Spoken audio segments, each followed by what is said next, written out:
Welcome to the Infrastructure Podcast, a new series of conversations with some of the key leaders and influencers from across the vast UK infrastructure sector. My name's Anthony Oliver and I'm going to lead today's discussion. The aim is to give you a few insights from and into, I hope, the people behind infrastructure's most interesting job titles and into the work that they are doing. And maybe we can inspire a bit of positive change and learning as we shed light on the challenges and of course highlight the opportunities. In today's podcast, we're going to go right back to the start to talk about project delivery and getting the basics right. To discuss this issue, my guest today is Nick Smallwood, Chief Executive Officer at the Government's Infrastructure and Projects Authority and Head of Government's Project Delivery Function. So Nick, welcome to the Infrastructure Podcast. Anthony, thank you and really appreciate the invitation to join you today. So let's kick off by finding out a little bit more about the Infrastructure Projects Authority. So briefly, Nick, how do you describe what the IPA actually does? Well, indeed, Anthony, we are the Centre of Excellence for project delivery across government. We really primarily focus on the government major project portfolio. So that collection of the most novel, contentious, complex and challenging projects that we undertake across government. And against those, we provide expert project delivery advice. We provide project delivery assurance at the various gates that the projects have to go through to gain Treasury approvals. We embed and set the project delivery standards. And most importantly, we develop project leadership and project capability. In addition, we do activities such as offboarding the PFI contracts. And perhaps last but not least, we actually aim to build market confidence through the publication of our annual report and the publication of the National Infrastructure Construction Pipeline. That's a huge portfolio of responsibilities, and clearly the infrastructure sector faces many challenges. I mean, how do you see, how do you and the IPA see and prioritise those challenges? So we clearly have a whole list of what I would call political ambition and challenges and the government priorities of the time. But in addition to those, I think our approach is summed up in the Transforming Infrastructure Performance document. You know, we simply have to transform the infrastructure sector. We need to actually have place-based regeneration. We need to work on social infrastructure. We need to drive towards net zero. And we've got to transform the industry to be more digital and work in a different way going forward. Well, you are the man to do that, Nick. So let's talk about you. You've been in post at the IPA since 2019. When I first met you, in fact, you were in 2017, you were at the heart of Shell's digital transformation, having spent many decades delivering complex major projects and portfolios in the oil sector. So what attracted you to move out of the private sector and take on this leading, challenging role in the public sector? Well, I spent a challenging and rewarding 38 years in Shell and got to normal retirement age, actually, and recognised I didn't want to stop and do nothing. I wanted to hopefully give something back. I wasn't sure what I wanted to do, so I set up my own consultancy for 12 months. And then this opportunity came up, and I consider it to be one of the most challenging and at the same time interesting roles, and it really does give me a chance to give something back to the public sector. So challenging. I mean, how would you characterise the differences between life as a private sector client and as a public sector client? Because I imagine life at Shell was pretty challenging. In the petrochemical industry, it's pretty challenging. I mean, what are the most difficult bits of the job? And I suppose, what are the most rewarding? So, indeed, there's lots of similarities, of course, because delivering projects, the projects themselves are pretty much the same. If you're building a building, it doesn't recognise whether it's private sector or public, quite frankly. But I think the characterised differences are private sector really focuses heavily on the bottom line. In the public sector, it's all about delivering better outcomes for citizens. Some are quite straightforward. You just deliver the outcome of a project. But when you're looking at perhaps lowering crime rate, how does building a new prison play into that? And of course, you've got the other challenges of net zero, levelling up, and social benefits. And all those make, I think, the public sector space a lot more complex. And the governance in government is a lot more complex. So the projects themselves, not so much, but the environment in which you have to deliver and the challenges are certainly quite a lot more challenging in the public sector. So having flirted with retirement, I mean, how do you feel about that decision 4 years later? Yeah, it's hugely rewarding, actually. If you think about some of the activities we've been busy with since I've come on board, we've actually built a project academy. We've actually, I think, strengthened the Major Project Leadership Academy, which is world-renowned. We've now got guidance being published on a project delivery framework. We've stood up from scratch the PFI offboarding program, and we're focusing now more than ever on project performance. So hugely rewarding, and I've been able to actually draw on my private sector experience to actually steer some really great initiatives and great people in the IPA and across government to up our game, basically. And have you had to change as a person, as a leader? Have you changed your style? Have you had to change the style of those around you? Well, I think you have to change your style depending on what phase the project is in, what culture and work environment you're in. But I think civil service, certainly you have to deliver through others. It can be very complex governance arrangements. Maybe the project's being delivered through an arm's length body. And the sheer breadth of the projects we deliver, covering infrastructure as well as defence, IT and transformation, they are some of the most complex projects anywhere on the planet. And it really means you've got to have your A game at the table to deliver and build ever stronger skills base to be able to work in what is a hugely complex environment. And as I said, you've got to deliver through others and influence others as you do that. A fascinating challenge, I know. Now, I've titled this session "Project Delivery: Getting the Basics Right" because I know this is a concept or a philosophy that you return to often. For major project, this starts, of course, with a clear and agreed outcome and a realistic plan for what you're trying to do. Something I know when I spoke to you at Shell, that was clear and really upfront for you. Why do we still struggle in the public sector or in infrastructure in the UK to get those basics right? So there's a number of reasons. I think there's quite often a rush to put spades in the ground, so to speak, and show progress, which is not the way to deliver better outcomes. You really have to do that front-end development work. You have to develop the project, be clear on what outcome you're aiming for, rather than just show near-term progress.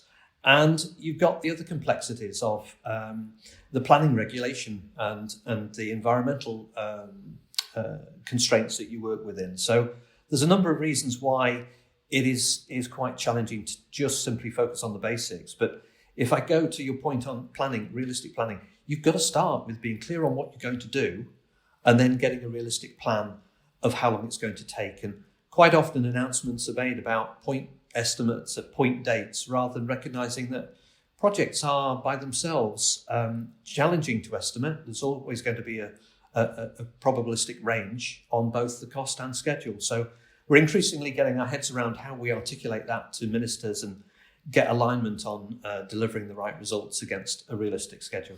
So is it down to you to lead that change? Is it down to government to lead that change? Who is leading? So time now, we've got approximately 28,000 people across the 19 government departments, the IPA and our arm's length bodies all working on the government major project portfolio. So you have to empower the departments to play their part. We can't do it alone in the IPA. What I can do is set the tone and the challenge from the Centre of Excellence in Government and set expectations of what good looks like, which is what we're doing.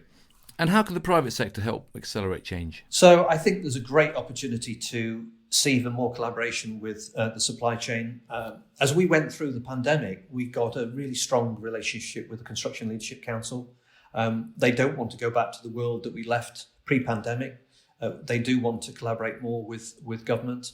We've seen some great best practices coming out of the private sector where they're embracing things like digitalisation more rapidly than the public sector.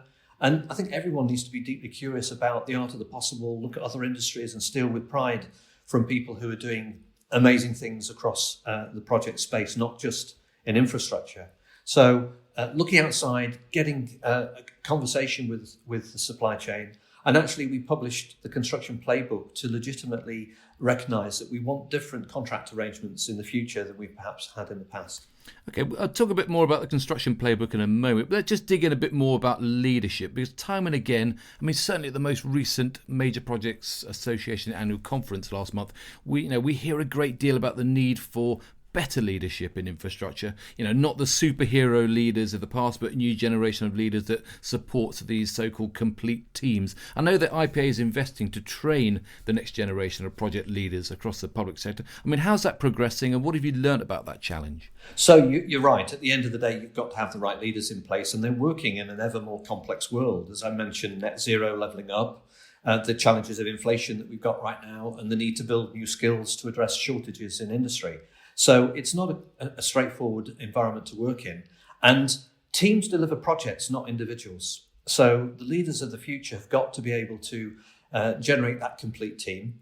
We've focused very heavily as we've re-procured the Major Project Leadership Academy, the Project Leadership Programme, and reset the Orchestrating Major Projects Programme to really focus on building those skills and competencies. And we intend to assess and accredit people accordingly, because only with the best possible leadership are we going to be able to get those teams in place and deliver fantastic outcomes. And we've even extended the training now to relaunching ministerial training across all 19 departments. I mean, there's no doubt that infrastructure is still a really tough place to work. It's not diverse enough. It still attracts a macho culture. And would you say that infrastructure is becoming less or more attractive for the brightest, smartest young professionals trying to gravitate towards it today? So that's a great question. I'm not sure where others are, but I think there's a fantastic opportunity now for new talent to come into the industry. It's a complex world, but we are doing the most amazing projects anywhere on the planet. And, whether it's hospitals, schools, prisons, linear infrastructure, looking at really novel solutions to help us take embedded carbon out of our projects. It's an exciting place to be. And when you layer on top of that the technology, it's a great place to bring in new skills into the industry. So I'm quite excited that we've got a great platform if we really seize the opportunity to encourage others to join. Okay. We should touch on the Transforming Infrastructure Performance Roadmap to 2030 publication. You mentioned it earlier. It was published a year ago. And at the heart of this is the need for a step change in productivity and efficiency in the planning, design, manufacture, construction and operation of infrastructure and a digital revolution, as you said earlier. Are we even close to that yet? I'm going to give a mixed response, because I think I'd describe it as we've got green shoots starting to appear on the journey. We've seen some fantastic examples in the infrastructure space of projects recognising what's possible. And a recent visit to Hinkley Point project showed that they've really embraced this journey. They've got a digital twin. They're using advanced work packaging. They're fully BIM compliant. They've linked all the data to allow them to build up their commissioning and startup plans. They've got an opportunity to use virtual reality to train the operators. And it's all from a single data set. So they're on the case. If you look in the private sector, the Forge in London and city office developments are really embracing modern methods of construction and automation, going to paperless systems. So there's real examples of where it's happening. Is it happening across the whole of the piece? No. We actually have to do a lot more work, I think, to recognise that we need that system integrator in infrastructure. One party who's going to build that digital twin at the start of a project, not just mop up the data at the end to build the twin. And that means we've got to actually change how we contract and how we show up as the various component organisations who deliver our complex infrastructure projects. To that extent, do you think that the infrastructure sector is still hung up on productivity, I suppose building faster, building cheaper, rather than performance, which is, I suppose, outcome, whole life value? It's quite interesting. If I rewind the clock back to my early career, we had an army of QS engineers going around the projects. Measuring time on tools was the norm. It's what you did. And yet we don't do it now. We just assume that everyone's okay. So I think we need to reflect on that space, maybe use the technology that's available today to drive us to a better place. And if you don't know where you are today and what the best looks like, then I would suggest you're probably not focusing enough. How do publications, you mentioned earlier, how do publications such as the Construction Playbook help to set out that kind of ambition? So the aim of the playbook was to really set a different focus to longer term partnerships, to really facilitate the contracting community to invest in skills development, invest in technology, be less focused on reimbursement of reimbursable hours, but focus on outcomes and make sure we get a contract structure in place that I would say is more akin to an alliance way of working than a transactional way of working. So it really sets an environment for doing things differently. Easy to say, hard to do, but we're starting to see some great examples of that coming to life. We've got a community of contractors working collaboratively to deliver the hospital building programme. We're working to identify a design delivery partner for the hospital building programme. And we've got some great examples of long-term relationships building our schools programmes. So good examples, but much more possible and much more to do. Well, let's talk about the future. And great teams certainly deliver great results, and great teams, of course, have fun doing it. I mean, how should the infrastructure project delivery sector have a bit more fun while they're actually delivering it? Well, is it important to you that people have fun while they're delivering it? What tips would you give them from your vantage point? Yeah, so that's always a challenge, isn't it? I've always said you've got to be able to come to work and have fun whilst you're spending, the majority of your living years at work. So if you're not having fun, you're probably in the wrong environment. And I think it's up to the leaders to make that a fun environment, quite frankly. And you've got to be resilient. I think that's a key ingredient. You've got to respect people and give thank yous. You've got to really make it an exciting place for your team to be. And, I've had some fantastic experiences through my career. Last big project I was program director on, we progressively identified that between the managing contractor and the owner's team, we could probably assemble a band. And in the end, that band was universally called on to perform at various charity and community events across the whole of Southeast Texas. They were really good. And it became almost a badge of honor for the project team to have this band. So you can do simple things that have quite a big impact. Were you in that band? I wasn't in that band, I'm afraid. I can't sing and I can't play an instrument, but there were plenty of people who could. So how do you have fun then? So I can say you've got to find time to recharge outside of work. You've got to keep fit. I tend to keep myself fit, do a bit of swimming, enjoy fine wine, fine food.